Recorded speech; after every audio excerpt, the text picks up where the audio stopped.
Hello friends, welcome to my channel.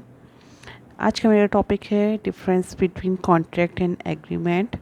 ये question अक्सर आता है, डायरेक्ट पूछ लिया जाता है क्या है, या कि अगर आप किसी कंपटीशन के एग्ज़ाम में बैठ रहे हैं तो अभी ये एक बहुत ही बेसिक सी चीज़ है जो सबको जाननी चाहिए। आई थिंक जो स्टूडेंट्स नहीं हैं उनके लिए भी ये बहुत ही इंपॉर्टेंट वीडियो है, क्योंकि ये एक बहुत ही हम लोग अपने डेली लाइफ में इतने एग्रीमेंट्स करते हैं और कभी कभी कॉन्ट्रैक्ट्स भी करते हैं, तो ये चीज़ हम लोगों को जाननी चाहिए। हम लोग सुबह उठ के जाते हैं, दूध लेने जाते हैं या कुछ सामान लेने जाते हैं, ब्रेड लेने जाते हैं, तो वो सब हम लोग एक एग्रीमेंट करते रहते हैं डे टू डे की लाइफ में। हम लोग उनको शॉपकीपर को पैसे देते हैं और उसके बदले हम लोग सामान लेते हैं, दूध लेते हैं, बिस्किट लेते हैं, जो भी लेते हैं। तो ये सब एक एग्रीमेंट्स हैं, ये कॉन्ट्रैक्ट नहीं है। तो हमारी, क्योंकि ये डे टू डे की लाइफ में भी इम्पोर्टेंट है और वैसे भी ये बहुत इम्पोर्टेंट है।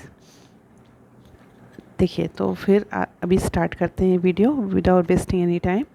एग्रीमेंट्स और कॉन्ट्रैक्ट में क्या डिफरेंसेस है, तो देखिए बेसिस यहाँ पर लिख रखे हैं हमने कि क्या क्या है। तो पहले देखते हैं कि ये इसका मीनिंग, एग्रीमेंट आखिर है क्या। तो agreement every promise and every set of promise forming consideration for each other is an agreement. Okay, तो कोई भी प्रॉमिस या सेट ऑफ प्रॉमिसेस जो होती हैं, जो वो कंसिडरेशन बना रही हैं, तो इसको हम लोग कहते हैं फॉर ईच अदर, तो इसको हम लोग कहते हैं एग्रीमेंट। जैसे कि अभी हमने आपको बताया कि अगर हम लोग शॉपकीपर को पैसे देते हैं तो ये कंसिडरेशन हो गया, उसके बदले में हम लोगों को सामान मिलता है, तो ये तो सब तो कंसिडरेशन हो गया और हम लोग इस तरह से किसी एग्रीमेंट में एंटर करते हैं, तो ये इसको कहते हैं हम लोग एग्रीमेंट। ठीक है, और कॉन्ट्रैक्ट भी सेम चीज़ होती है, वो भी एक एग्रीमेंट ही होता है, लेकिन ये इन्फोर्सेबल बाय लॉ होता है। तो यानी कि डिफरेंस एग्रीमेंट और कॉन्ट्रैक्ट में जो है वो है इन्फोर्सेबिलिटी का। सबसे मेन पॉइंट है इसमें इन्फोर्सेबिलिटी।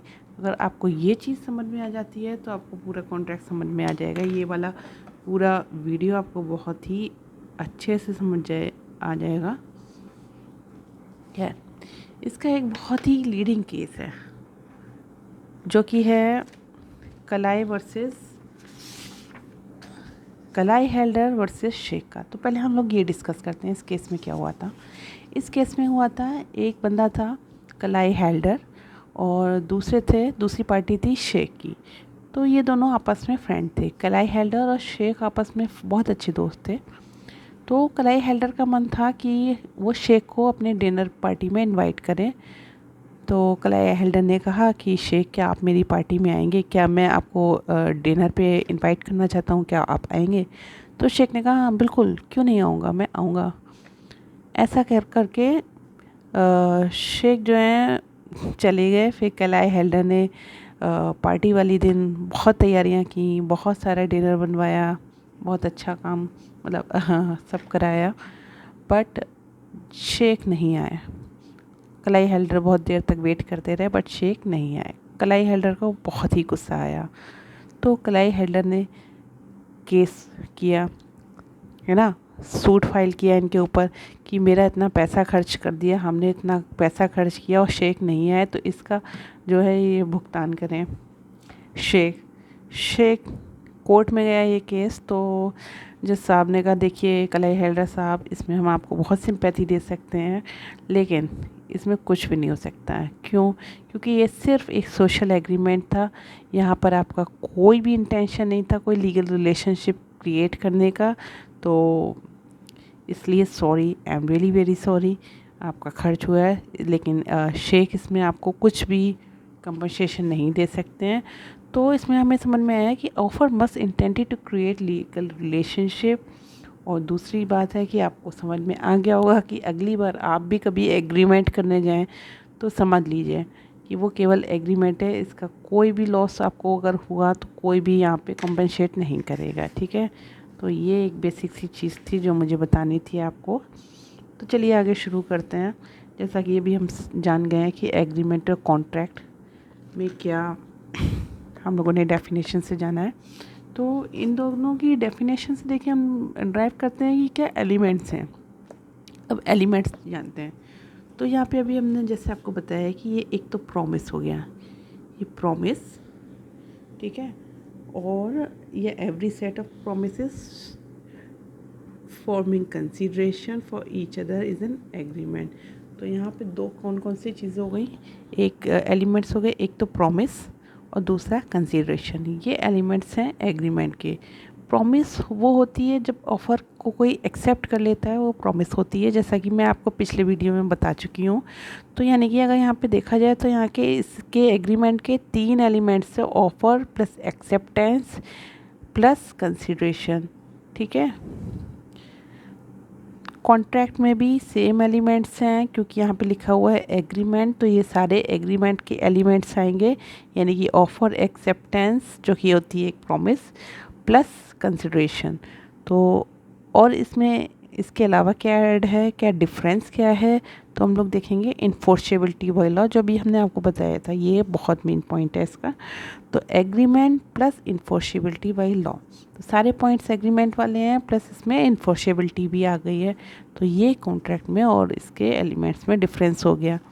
अब डेफिनेशन देखेंगे, तो अगर इसकी एग्रीमेंट की डेफिनेशन देखनी है तो आपको इंडियन कॉन्ट्रैक्ट एक्ट 1872 की सेक्शन 2, जहाँ पे सारी डेफिनेशंस लिखी हैं, इसके सब सेक्शन ई में आपको इसकी डेफिनेशन मिल जाएगी। वहीं पर कॉन्ट्रैक्ट में देखिए कहाँ पे आपको डेफिनेशन मिलेगी। कॉन्ट्रैक्ट की डेफिनेशन भी सेम इंडियन कॉन्ट्रैक्ट एक्ट 1872 के सेम सेक्शन 2 में, लेकिन इसका सब सेक्शन है एच, तो आपको इसके सब सेक्शन एच में इसकी डेफिनेशन मिल जाएगी। अब आता है स्कोप, देखते हैं। तो जाहिर सी बात है एग्रीमेंट का स्कोप बड़ा ही होना है। क्यों बड़ा होना है, अभी हमने आपको इस केस में दिखाया था कि ये एक वो सोशल एग्रीमेंट था, ये कलाई हेल्डर वाले केस में, और ऐसे कई सारे केसेस जो होते हैं वो सोशल एग्रीमेंट्स होते हैं। किसका बड़ा लीडिंग एक केस वेलफेयर वर्सेस वेलफेयर भी है, वो भी मैं आपको आगे वीडियो में समझाऊंगी।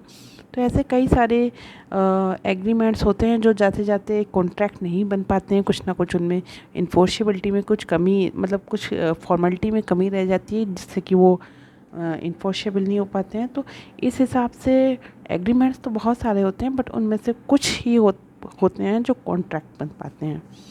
इसको मैं इस डायग्राम से भी आपको समझा देती हूँ। ये देखिए, यहाँ पर भी मैंने एक डायग्राम आपके लिए बना के रखा है, ये देखिए,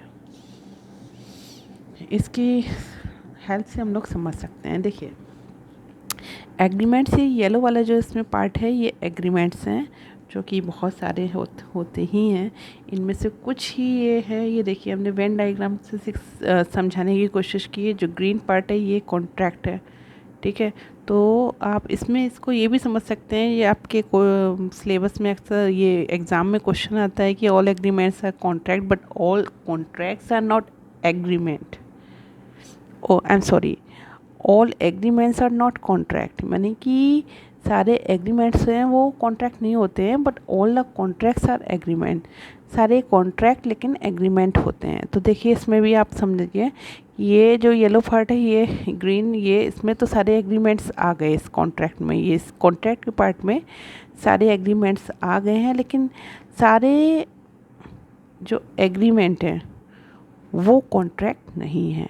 अब ये देखिए, ये जो पोर्शन है इसका, ये है वॉइडेबल कॉन्ट्रैक्ट, क्योंकि मैं आगे आपको बताऊंगी ये वॉइडेबल कॉन्ट्रैक्ट जो होते हैं वो किसी एक के ऑप्शन पे वॉइड किए जा सकते हैं। तो अगर जैसे ए या बी है, तो बी के ऑप्शन पे अगर ये वॉइड किया जा सकता है, तो ये जो पार्ट है इसका, ये वाला, ये एग्रीमेंट हो गया, क्योंकि इसने कह दिया कि भाई ये वॉइड है, इसने क्लेम कर दिया। अगर नहीं किया है तो ये इधर चला जाएगा ए के पार्ट में, और ये आपका कॉन्ट्रैक्ट बन जाएगा। तो ये तो एक किसी भी पार्टी के ऑप्शन पे होता है।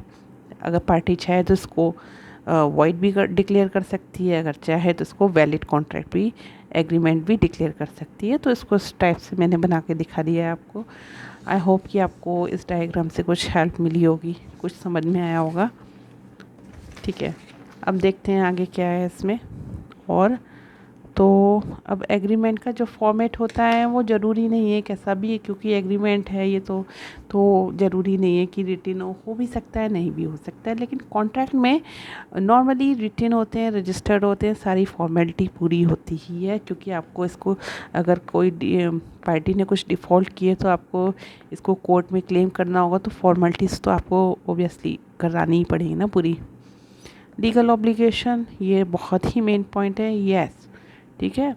एग्रीमेंट इट में नॉट क्रिएट एनी ऑब्लिगेशन, कोई भी ऑब्लिगेशन नहीं होता है इसमें, ठीक है।